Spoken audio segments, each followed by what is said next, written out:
ಆರಾಧ್ಯ ದೇವತೆ ಆದಿಶಕ್ತಿ ಸ್ವರೂಪಿಣಿ ದ್ರೌಪದಿ ದೇವಿ ಪಾದಾರವಿಂದರಲ್ಲಿ ವಂದಿಸಿ ಇವತ್ತು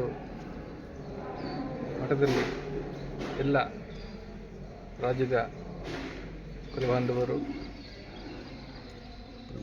ಪ್ರಮುಖರು ಸಂಘ ಸಂಸ್ಥೆಯ ಪದಾಧಿಕಾರಿಗಳು ಗೌಡರು ಯಜಮಾನರು ಶ್ರೀಮಠಕ್ಕೆ ಆಗಮಿಸಿ ಏನು ದಿನಾಂಕ ನಾವು 5/10/2025 ಭಾನುವಾರ ನಮ್ಮ ಮಠದ ವತಿಯಿಂದ ರಾಜ್ಯ ಮಟ್ಟದ ಶ್ರೀ ದ್ರೌಪದಿ ದೇವಿಯ ವರ್ಧಂತಿ ಹಾಗೂ 10ನೇ ತರಗತಿ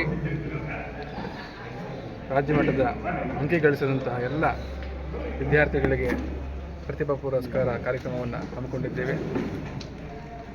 ಈ ಪ್ರತಿಭಾವಂತ ವಿದ್ಯಾರ್ಥಿಗಳಿಗೆ ಸನ್ಮಾನ ಮಾಡಿ ಅವರಿಗೆ ಪ್ರೋತ್ಸಾಹ ತುಂಬಿದರೆ ಸಮಾಜದಲ್ಲಿ ಎಲ್ಲ ರೀತಿಯಾದ ಶಿಕ್ಷಣ ಅವರಿಗೆ ಪಡೆಯುವಂಥ ಹುಮ್ಮಸ್ಸು ಅವರಲ್ಲಿ ಸಿಗುತ್ತೆ ಅಂತ ಹೇಳ್ಬಿಟ್ಟು ಈ ಒಂದು ಕಾರ್ಯವನ್ನು ನಾವು ಮಾಡ್ತಿದ್ದೇವೆ.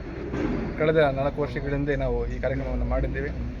ಮತ್ತೆ ಮಕ್ಕಳಲ್ಲಿ ಜಾಗೃತಿ ಮೂಡಿಸಬೇಕು, ಮಕ್ಕಳಲ್ಲಿ ಶಿಕ್ಷಣ ಜಾಗೃತಿ ಮಾಡಬೇಕಂತ ಹೇಳ್ಬಿಟ್ಟು ನಮ್ಮ ಮಠದ ಪರವಾಗಿ ನಾವು ಈ ಒಂದು ಪ್ರತಿಭಾ ಪುರಸ್ಕಾರ, ಜೊತೆಗೆ ಮನುಷ್ಯನಿಗೆ ಎಷ್ಟು ವಿದ್ಯೆ ಮುಖ್ಯನೋ ಆರೋಗ್ಯನೂ ಅಷ್ಟೇ ಮುಖ್ಯ ಆಗಿದೆ.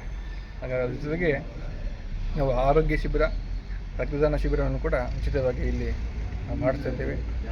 ಇದರಲ್ಲಿ ವಿದ್ಯಾರ್ಥಿಗಳು, ಪೋಷಕರು ಹಾಗೂ ಎಲ್ಲ ರೀತಿಯಾದಂಥ ಪದಾಧಿಕಾರಿಗಳು, ರಾಜ್ಯದ ಸಮಸ್ತ ಕುಲಬಾಂಧವರು 5ನೇ ತಾರೀಕು ಈ ಕಾರ್ಯಕ್ರಮದಲ್ಲಿ ಭಾಗವಹಿಸಿ ಈ ಕಾರ್ಯಕ್ರಮವನ್ನು ಯಶಸ್ವಿಗೊಳಿಸಬೇಕಂತ ಹೇಳಿ ಈ ಮುಖಾಂತರ ಭಕ್ತಾದಿಗಳಿಗೆ ತಿಳಿಸಕ್ಕೆ ವ್ಯಕ್ತಪಡಿಸುತ್ತೇವೆ. ಈಗಾಗಲೇ 2 ಸಭೆಗಳನ್ನು ನಡೆಸಿ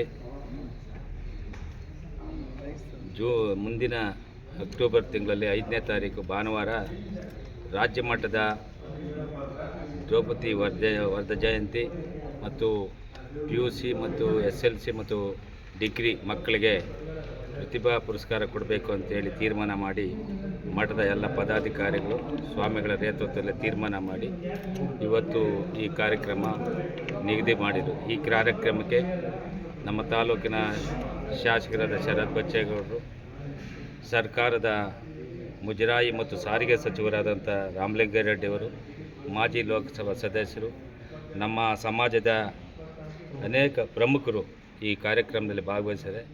ಹೆಚ್ಚಿನದಾಗಿ ಇವತ್ತು ಮಕ್ಕಳಿಗೆ ವಿದ್ಯಾಭ್ಯಾಸಕ್ಕೆ ಪ್ರೋತ್ಸಾಹ ಕೊಡಬೇಕು ಅಂತೇಳಿ ಓದುವಂಥ ಮಕ್ಕಳಿಗೆ ಪ್ರೋತ್ಸಾಹ ಇನ್ನೂ ಹೆಚ್ಚಿನ ಅಂಕ ಕಳಿಸಲಿ, ಫಲಿತಾಂಶ ಹೆಚ್ಚಿದಾಗಿ ಬರಬೇಕು ಅಂತೇಳಿ ಈ ಒಂದು ಕಾರ್ಯಕ್ರಮ ಮಾಡ್ತಾರೆ. ಇದಕ್ಕೆ ನಮ್ಮ ಎಲ್ಲ ರಾಜ್ಯದ ಜಿಲ್ಲೆಯ ಎಲ್ಲ ಪದಾಧಿಕಾರಿಗಳು, ತಾಲೂಕಿನ ಎಲ್ಲ ದೇವಸ್ಥಾನಗಳ ಸಂಘ ಸಂಸ್ಥೆಗಳು, ದೇವಸ್ಥಾನದ ಗೌಡರು, ಯಜಮಾನರು, ಪೋಷಕರ ಮಕ್ಕಳ ತಂದೆ ತಾಯಿಗಳು ಎಲ್ಲರೂ ಇದರಲ್ಲಿ ಭಾಗವಹಿಸಿರಿ. ನಮ್ಮ ಸಮಾಜದ ಯುವ ಮುಖಂಡರು ಈ ಒಂದು ಕಾರ್ಯಕ್ರಮದಲ್ಲಿ ಭಾಗವಹಿಸಿ ಈ ಕಾರ್ಯಕ್ರಮನ ಯಶಸ್ವಿ ಮಾಡಿಕೊಡ್ಬೇಕು ಅಂತೇಳಿ ನಾನು ನಮ್ಮ ಸಮಾಜದ ಎಲ್ಲ ಮುಖಂಡರಲ್ಲಿ ಮನವಿ ಮಾಡ್ತೇನೆ. ಈ ಒಂದು ಕಾರ್ಯಕ್ರಮ ಇನ್ನೂ ಹೆಚ್ಚಿದಾಗಿ ನಡೆದಕ್ಕೆ ಎಲ್ಲರೂ ತನು ಧನ ಮನ ಅರ್ಪಿಸಿ ಈ ಕಾರ್ಯಕ್ರಮ ಯಶಸ್ವಿ ಕೊಡಬೇಕು ಅಂತೇಳಿ ಎಲ್ಲರಲ್ಲಿ ನಾನು ಮನವಿ ಮಾಡ್ತೇನೆ.